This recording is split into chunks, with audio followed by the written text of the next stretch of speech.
Break के बाद आप सभी का स्वागत है और सीधे रुख कर लेते हैं छत्तीसगढ़ की खबरों का। रायपुर की बात करते हैं जहां मुख्यमंत्री विष्णुदेव साय की विभागों की समीक्षा जारी है। जी हां, आज पीएचई सहित गृह एवं जेल विभाग की करेंगे समीक्षा। पीएचई मंत्री अरुण साव और गृह एवं जेल मंत्री विजय शर्मा रहेंगे बैठक में मौजूद। दुरुस्त क्षेत्रों में पेयजल की उपलब्धता पर भी चर्चा की जाएगी। प्रदेश की कानून व्यवस्था पर गृह एवं जेल विभाग के अधिकारियों से होगी चर्चा।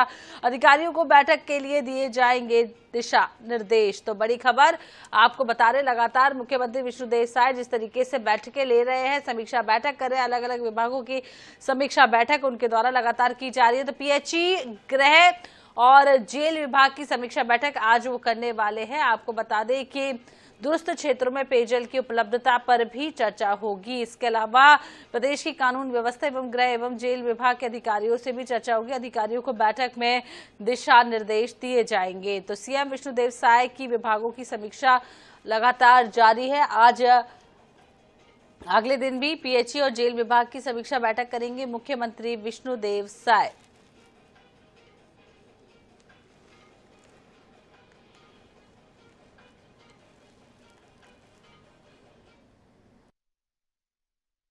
छत्तीसगढ़ के मुख्यमंत्री विष्णुदेव साय ने फरहदा में आयोजित भक्त माता कर्मा मंदिर प्राण प्रतिष्ठा समारोह में हिस्सा लिया। इस दौरान उन्होंने जिले वासियों को 25 करोड़ 67 लाख रुपए के विकास कार्यों का भूमि पूजन और शिलान्यास कर बड़ी सौगात दी है। सीएम ने कहा है कि क्षेत्र की बहुप्रतीक्षित मांग उल्सापुर से मुंगेली होते हुए डोंगरगढ़ तक प्रस्तावित रेलवे लाइन के कार्य में अब तेजी आएगी। इसके लिए छत्तीसगढ़ सरकार ने 300 करोड़ रुपए को स्वीकृति प्रदान की है।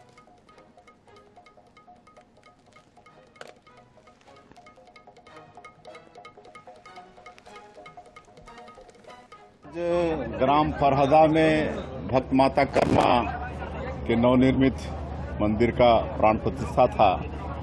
इसमें ग्रामवासी और यहाँ के जो बेटा है पूर्व सांसद लखनलाल साहू जी और यहाँ के 7 बार विधायक पूनमलाल मोहल्ले जी के द्वारा हम लोगों को बुलावा था, जिसमें हम लोग शामिल हुए और बहुत अच्छा कार्यक्रम रहा। और ये मंदिर गांव वाले एक एक घर से पैसा जोड़ के 20 लाख से ऊपर का खर्चा हुआ है बनाए हैं। कहीं से दूसरे गांव से भी सहयोग नहीं लिए हैं, न कहीं से भी सहयोग नहीं लिए हैं, पूरे गांव वाले बनाए हैं। बहुत अच्छा उनका पहल है और सबको बहुत बहुत शुभकामनाएं हैं, बधाई है। भक्त माता कर्मा का आशीर्वाद पूरे छत्तीसगढ़ के ऊपर में बना रहे, ये कामना करते हैं। इधर बलौदाबाजार में हुई हिंसा पर प्रदेश के उप मुख्यमंत्री विजय शर्मा ने एक बयान दिया है। विजय शर्मा ने कहा है कि घटना के बाद से प्रदेश में कानून व्यवस्था पर सवाल उठना लाजमी है। प्रदेश में स्टैंडर्ड पुलिसिंग को लेकर काम किए जा रहे हैं, शीघ्र ही इसे सभी जिलों में लागू कर दिया जाएगा। विजय शर्मा ने आगे कहा है कि मामले में एसपी और कलेक्टर को निलंबित कर दिया गया है। घटनाक्रम के जितने भी वीडियो सामने आए हैं उनसे बहुत सारी बातें स्पष्ट होती है। उन्होंने आगे कहा है कि घटना के बाद पुलिस महकमा पूरी तरीके से सजग है। घोर लापरवाही के कारण ऐसा किया गया है। वीडियो जितने प्रकाश में आए उसमें बहुत सारी बातें स्पष्ट होती हैं। कुछ और भी बातें फीडबैक आई जिसकी स्थिति जिससे बहुत स्पष्ट हुआ, इसलिए जांच की भी कार्यवाही की जा रही है। कानून व्यवस्था पर इस घटना के बाद सवाल उठना लाजमी है। मैं गृहमंत्री होने के बाद भी इस बात को कह रहा हूं और ऐसे नहीं पूरे ही जिलों में क्या इसके संदर्भ में स्टैंडर्ड ऑपरेटिंग प्रोसीजर होना चाहिए, इस पर भी काम हो रहा है और शीघ्र ही उसको सभी जिलों में लागू किया जाएगा। तो रायपुर में आनेश 24/7 और हरिभूमि की खबर का बड़ा असर हुआ है। खबर दिखाए जाने के बाद जर्जर स्कूलों पर प्रदेश के शिक्षा मंत्री का एक बयान सामने आया है। बृजमोहन अग्रवाल ने कहा है कि जर्जर स्कूलों की मरम्मत का काम शुरू हुआ है। स्वीकृति मिलने पर सभी स्कूलों को ठीक किया जाएगा। 18 जून से शाला प्रवेश उत्सव है। बता दें कि आनेश 24/7 और हरिभूमि ने जर्जर स्कूलों की खबर को प्रमुखता के साथ दिखाया था।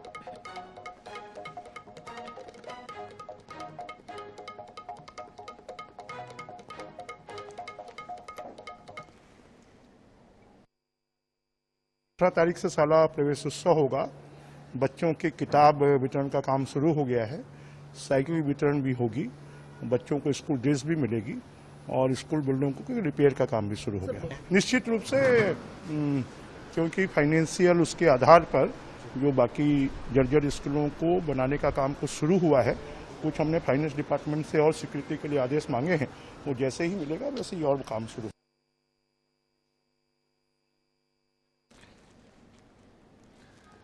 तो बात रेलवे की, जहां 14 जून से लेकर 13 जुलाई तक अलग अलग तारीख में 115 ट्रेनें रद्द कर दी गई हैं। दुप्पू रेलवे जोन के अलग अलग डिवीजन में तीसरी लाइन जोड़ने के कार्य के साथ साथ पटरियों का कार्य भी चल रहा है। रेलवे स्टेशन का जायजा लिया हमारे संवाददाता मोहम्मद हसन ने। लगातार मुश्किलों भरा होते जा रहा है, लगातार रेल यात्री परेशान हो रहे हैं। ट्रेनों के रद्द होने का सिलसिला एक बार फिर से शुरू हो गया। आपको जानकर हैरानी होगी, रेलवे ने एक बार फिर से ट्रेनों के रद्द होने का सिलसिला शुरू कर दिया। अलग अलग रेलवे डिवीजनों में तीसरी लाइन जोड़ने का कार्य और अलग अलग पटरियों के निर्माण कार्य के चलते 115 ट्रेनें जो हैं वो रद्द हो गई हैं। आज यानी कि 14 जून से लेकर 13 जुलाई तक 115 ट्रेनें प्रभावित हुई है। अलग अलग दिनों में एक्सप्रेस, मेल समेत मेमो पैसेंजर ट्रेनों को जो है वो रद्द कर दिया गया, जिसके चलते अब 1 लाख से ज्यादा यात्री जो है वो प्रभावित होने वाले हैं। वहीं गर्मियों का सीजन चल रहा है, ऐसे में जो लोग छुट्टियां मनाने गए हुए हैं उन्हें वापस आने के लिए भी जो है वो ट्रेनें नहीं मिल पा रही, क्योंकि लगातार ट्रेनों के रद्द होने का सिलसिला जो है वो यहाँ पर जारी है। और बताया जा रहा है इसी प्रकार से रेलवे द्वारा लगातार तीसरी लाइन जोड़ने का कार्य किया जाएगा और अगस्त माह तक ट्रेनों के रद्द होने का सिलसिला जो है वो जारी रहने वाला है। वहीं जो ट्रेनें चल रही, कई ऐसी ट्रेनें हैं जो लगातार अपने समय से विलंब, देरी से चल रही है। करीब 6 घंटे से लेकर 24 घंटे तक जो ट्रेनें हैं वो लेट चल रही है। कुल मिलाकर ट्रेन से सफर करना मुश्किलों भरा होते जा रहा है। कैमरामैन भूपेश जांगड़े के साथ मोहम्मद हसन, INS 24/7 रायपुर। इधर जनहित के मुद्दे को लेकर INS 24/7 की मुहिम का लगातार असर भी देखने को मिलता रहा है। ऐसा ही मामला बेलाडीडा की पहाड़ी के नजदीक बसे बीजापुर जिले के डुमरी पालनार गांव का है, जहां बीते साल INS 24/7 की चल रही मुहिम रंग लाई है। बीते 50 सालों से दूषित पानी पीने को मजबूर गांव के लोगों को अब शुद्ध पेयजल मिलने लगा है।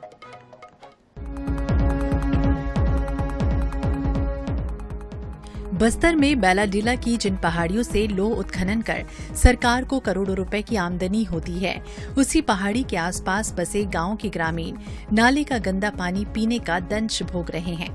मजबूरी ऐसी है कि अपने स्वास्थ्य को दांव पर लगाकर ग्रामीण कई सालों से इसी गंदे पानी से अपनी प्यास बुझा रहे हैं। ग्रामीणों को शुद्ध पेयजल की व्यवस्था कराने INS 24/7 बीते 1 साल से लगातार मुहिम चला रहा है। इस मुहिम का परिणाम अब सामने आया। बीते 50 सालों से लोह युक्त जहरीले पानी पीने वाले ग्रामीणों को अब शुद्ध पेयजल मिलने लगा है। डुमरी पालनार गांव की तस्वीर बदल चुकी है। अब यहां के ग्रामीणों को लोह युक्त जहरीले पानी का सेवन नहीं करना पड़ेगा। डुमीर पालनार में पेयजल की समस्या को लेकर INS 24 में खबर दिखाए जाने के बाद इस पूरे मामले को गंभीरता से लेते हुए सरकार और प्रशासन ने त्वरित कार्रवाई करते हुए इस गांव में 5 हैंडपंप लगवाए हैं और 5 हैंडपंप लगने के बाद अब इस गांव में पेयजल की सुविधा हो चुकी है। और इस पूरी समस्या और उसके बाद जब हैंडपंप लगने के बाद की क्या स्थिति है, यह जानने के लिए हमारे साथ कुछ युवा हैं, उनके साथ बात करेंगे। वो ग्रामीण है इसी गांव के। पिछले बार भी जब हम आए थे इन्हीं से हमने बात किया था, इन्होंने पूरी समस्या बताई थी। आपके गाँव में कितना बोरिंग लग गया है और कैसे लगा है? आपका चैनल बहुत बहुत धन्यवाद है।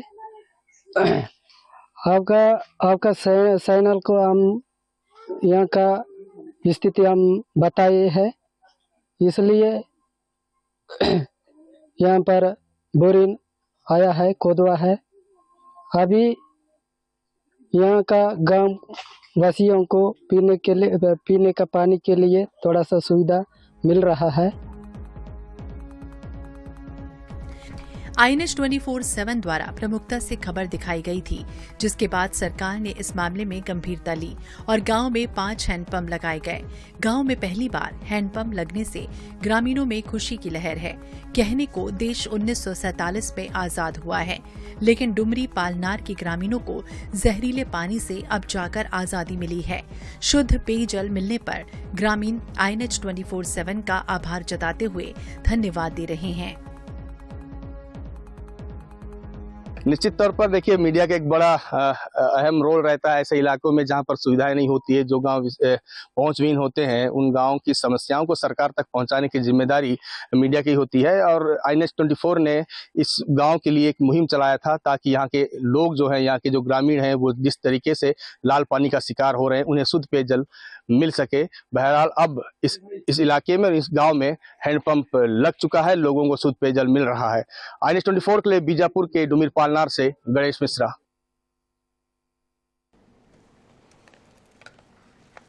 अगली खबर का रुख करते हैं, जहां बस्तर जिले में रेत तस्करों और अवैध खनन पर खनिज विभाग की नजर नहीं पड़ रही है।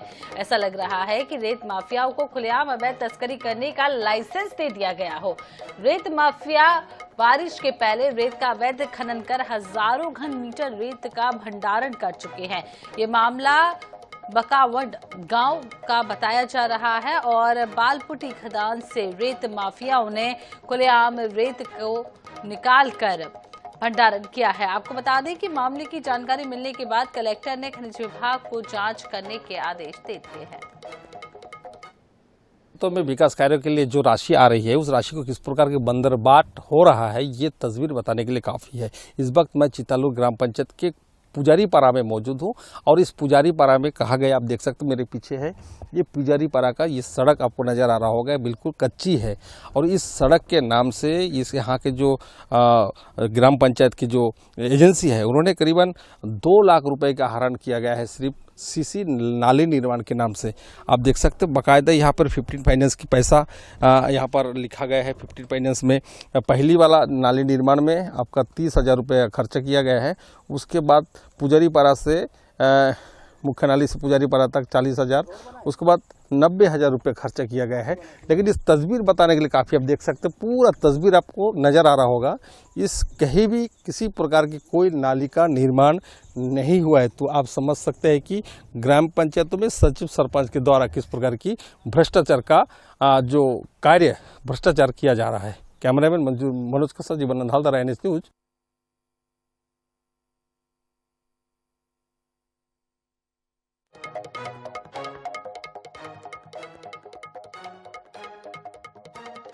जहाँ पे वैध भंडारण के लिए जो लाइसेंसेस जारी किया गया है, जो पहले से जारी हुआ है, उसको वहाँ पे भंडारण करने के लिए कहीं कोई आपत्ति नहीं है। आपके माध्यम की तरह संज्ञान में आया है कि यहाँ पे अवैध भंडारण हुई है। मैं माइनिंग वालों को निर्देशित करूँगा कि जाके चेक करें और अवैध अगर हुआ है तो उसके खिलाफ कार्रवाई करें।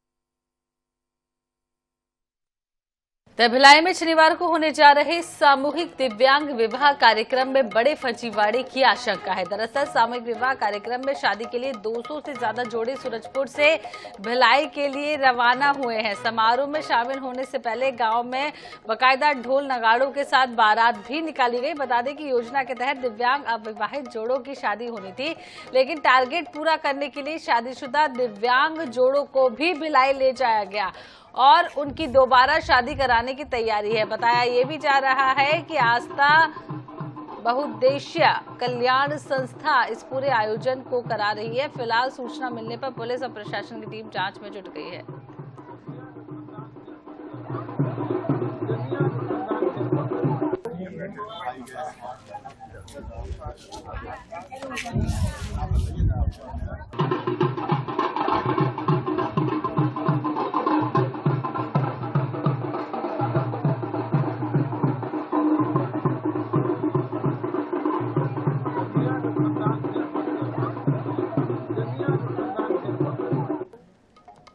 कवर्धा में एक ऐसा मामला सामने आया है जिसमें एक डॉक्टर पोस्टमार्टम के एवज में शराब की मांग करता है।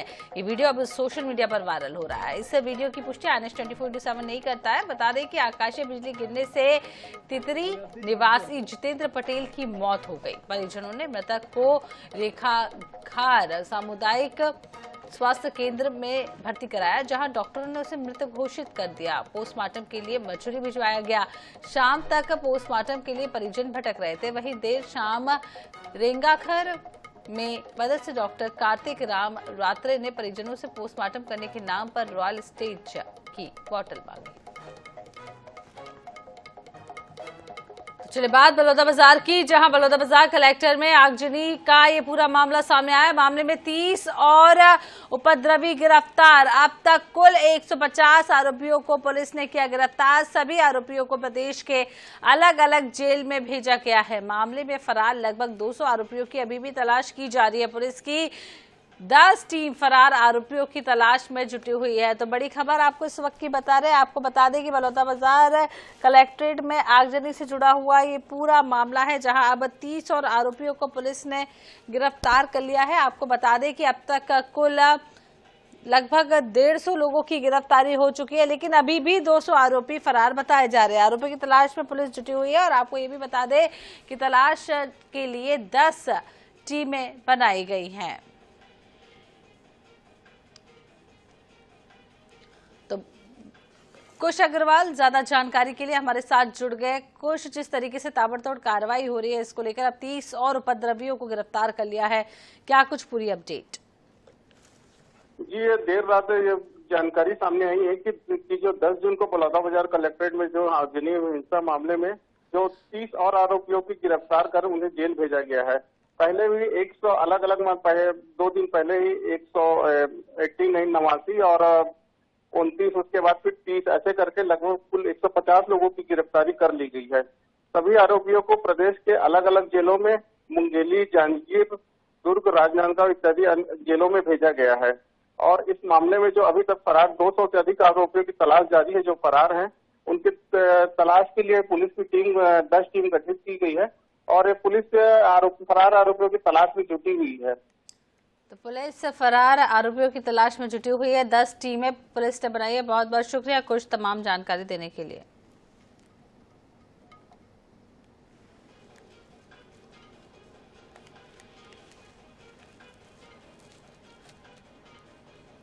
तो रायपुर में राष्ट्रीय आम महोत्सव को लेकर लोगों का अच्छा रिस्पांस देखने को मिल रहा है। महोत्सव में 9 प्रकार के विदेशी आमों की प्रदर्शनी लगाई गई है। जापान, अमेरिका और थाईलैंड का आम आकर्षण का केंद्र बना। जापान के मियाजाकी किस्म के आम का दाम दुनिया में सबसे महंगा है। यह आम 2,70,000 रुपए प्रति किलो बिकता है। वहीं अमेरिका के जंबो रेड आम की कीमत 12,000 रुपए प्रति किलो और थाईलैंड के मस्तारा आम भी आकर्षण का केंद्र रहा। हाथों में जो आप आम देख रहे हो ऐसे वैसे कीमत की नहीं, बल्कि 2,70,000 का ये आम है, जिससे कहीं ना कहीं आप कई तोला सोना जो है वो खरीद सकते हैं। और इसकी कृषि जो है छत्तीसगढ़ में भी हो रही है। जो इसके कृषक है हमारे साथ है, सीधे उन लोगों के पास भी चलेंगे। लेकिन पहले मैं आपको तस्वीरें दिखाऊंगी। आप देखेंगे कि अलग अलग प्रकार के आम है, जो कि छत्तीसगढ़ के साथ ही साथ विदेश की जो वैरायटी है वो यहाँ पर लाई जा रही है, जिसकी खेती जो है अब हो रही है। आप इसमें एक प्राइस देखेंगे, एक प्राइस यहाँ पर आप देख सकते हैं। इसके दाम जो है 2,70,000, जिसका जिक्र मैं यहाँ पर कर रही थी। और ठीक इसी प्रकार का जो दाम है यहाँ पर, ये आम जो आप देख रहे हैं ये 15,000 के आसपास का है। और ठीक इसी प्रकार का दाम जो है इसमें भी आप देखेंगे कि 16,000 का इसका रेट जो है वो निर्धारित किया गया है। तो कई अलग अलग प्रकार से रेट है इसके, लेकिन इसमें खासियत क्या है, इसके कृषक जो है हमारे साथ है, उनसे भी चर्चा करेंगे, उनसे भी जानते हैं उनका क्या कुछ कहना है। इसमें ये 2 लाख के होने का कारण क्या है, इतना महंगा? इतना 2 लाख होने का कारण उतना जो मेन है इंटरनेशनल सिटी में इसका प्रॉपर जो मार्केट वैल्यू है, जो इसमें डेमो के हिसाब से जो रेट लगा हुआ है, तो उसमें आप देख सकते हैं जो इंटरनेशनल प्राइस जो है वो बाहर का ही है, यहाँ अपना इंडिया में उस टाइप से नहीं है। सर, अगर आमों की बात करेंगे तो क्या कुछ खास आम है आप लोग के पास? कौन कौन सी वैरायटी है और क्या कुछ खासियत है? ये आपका ये बांग्लादेश का बारी आम है, ये मियाजाकी जापान का है, और ये मूल इसका ताइवान, थाईलैंड, फिलीपींस, ये बनाना, और आपका बस्तारा ये थाईलैंड का भी। और इसमें खासियत देख रही थी, इसमें द्वितीय स्थान इसको मिला है, किस वजह से इसका रेट इतना? एक्चुअल में ये प्रॉपर राइप नहीं हुआ है, पक नहीं पाया था। तो इसका जब पूरे तरीके से पक जाता है तब इसमें टेस्ट आता है। और इसमें ये खासियत है कि जब वो पकता है तो जो सूरज की तरफ से प्रोजेक्शन मिलता है उसको, उससे वहाँ का टेस्ट दूसरा रहता है। और जो छाए में रहता है उसका टेस्ट अलग रहता है। बता दें कि यूएस समेत तमाम अलग अलग देश विदेश से जो लोग हैं वो यहाँ पर जो है आम को पसंद कर रहे हैं और साथ ही इसके दाम आप देख सकते हैं 2 लाख के ऊपर का ये आम है, जिससे कई प्रकार से जो है कई खासियत जो है इसकी बताई जा रही है। अब देखने वाली बात यह है कि छत्तीसगढ़ में जिस प्रकार से कृषि को लेकर बढ़ावा दिया जा रहा है और साथ ही कृषि के लिए जो क्षेत्र में अलग अलग लोग विभिन्न काम कर रहे हैं, आने वाले समय में क्या कुछ और रूप जो है इसका लेता है। कैमरामैन इकराम के साथ दामनी बंजारे, INS 24/7 रायपुर। इधर राजधानी रायपुर में आयोजित राष्ट्रीय आम महोत्सव में 327 किस्म के आमों की प्रदर्शनी लगाई गई, जहां एक आम का स्वाद केसर की तरह यह आम प्रदर्शनी में चर्चा का विषय बना रहा। आम की खेती को लेकर मध्य प्रदेश से पहुंचे किसान प्रदीप सिंह राठौर ने INS 24/7 से खास बातचीत की। राजधानी रायपुर में आम महोत्सव जो है वो मनाया जा रहा है और इस राष्ट्रीय आम महोत्सव में 327 से ज्यादा वैरायटी के आम जो है वो लाए गए हैं, जिनमें से कुछ खास आम की तस्वीरें हम आपको दिखा देते हैं। आप ये देख रहे हैं, ये आम जो है वो बीजापुर का है और ठीक इसी प्रकार से एक और आम आप देखेंगे कि इसका वजन कितना है, ये तो ये भैया किसान जो है वो बता पाएंगे। और ये भी आम देख सकते हैं, इतना बड़ा आम है और ऐसे में इसकी क्या खासियत है, सीधे इन किसानों से ही जानते हैं इनका क्या कुछ कहना है। भैया ये जो आम मैं देख रही हूँ उसका नाम क्या है और कितने? मैडम ये आम है ना, हाथीजूल आम है, एक ग्राम नुकनपल, तहसील बीजापुर, जिला बीजापुर से है ना।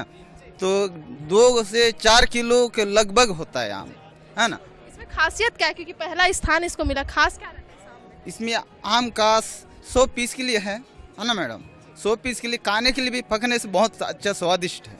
कितने साल से आप कृषि में 20 वर्षों से हो रहा है, इसका खेती किया जा रहा हूँ, आम की बागान।